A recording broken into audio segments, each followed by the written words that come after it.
në çdo valë tjetës meditim. Në frikë, në mungesë, në vetmi e në lot. Zoti po të thërret me ju afru ati.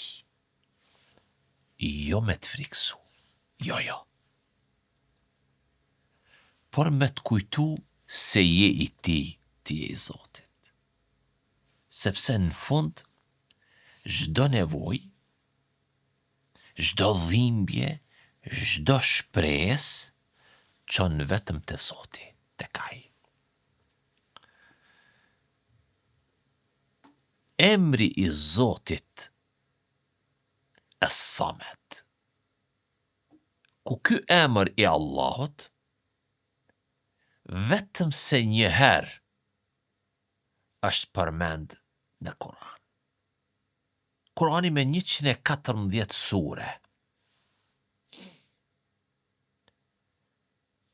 Prej sureve të fundit është edhe surja El Ikhlas, kaptina surja e sinqeritetit. Dhe në këtë sure përmendet emri Es-Samed. Kjo është kuptimi i emrit madhështor të Allahut Es-Samed.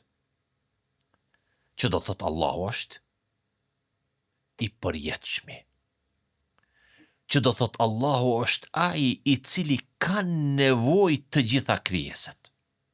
Ti dhe unë. Sikur të ndalemi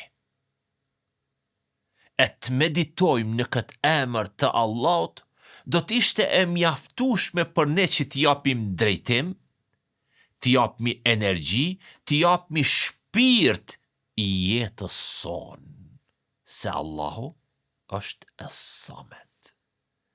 Të gjitha krijesat kanë nevojë për Allahun, e Allahu nuk ka nevojë për asnjë krijesë të tij. Që do thotë? Para kësaj vin fjalët Qul huwa Allahu ahad. Thuaj o Muhammed, bëjat qartë se Allahu është një i vetmi. Allahu nuk pranon shoqërim të tjerëve në adhurim. Mo për këtë ne, si besimtar, e kemi shumë qartë dhe dëshirojmë të tjerëve të abojmë të qartë.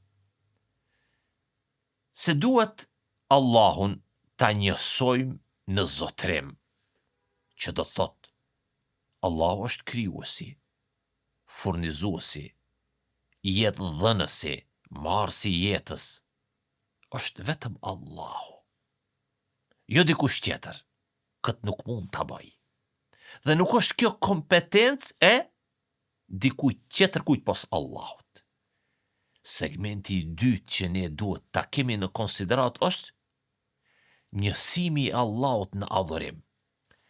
Lutjet tona, kërkesat tona, nevojat tona, adhurimet tona të gjitha, adhurimet e jashtme, namazi, agjerimi, zeqati, haxhi, dhe adhurimet e mbrendshme, frikë, respektin ndaj Allahut, e tjerë, mbështetja në Allahun, janë të gjitha që duhet të bëhen vetëm se për Allahun.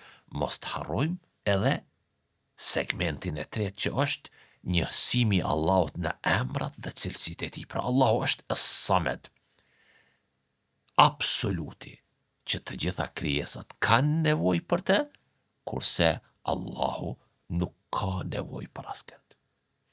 Unë dhe ti, a jemi të nevojshëm për Allahun? Po. A jemi të nevojshëm që ne të meditojmë në këtë emër të Allahut? Po. Dhe ky emër i Allahut përmendet në njërën kaptin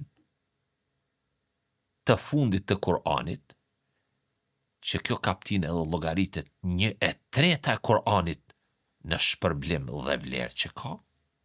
Andaj duhet ta mësojmë këtë kaptin dhe të meditojmë sinqerisht në këtë emër dhe cilësi të Allahut.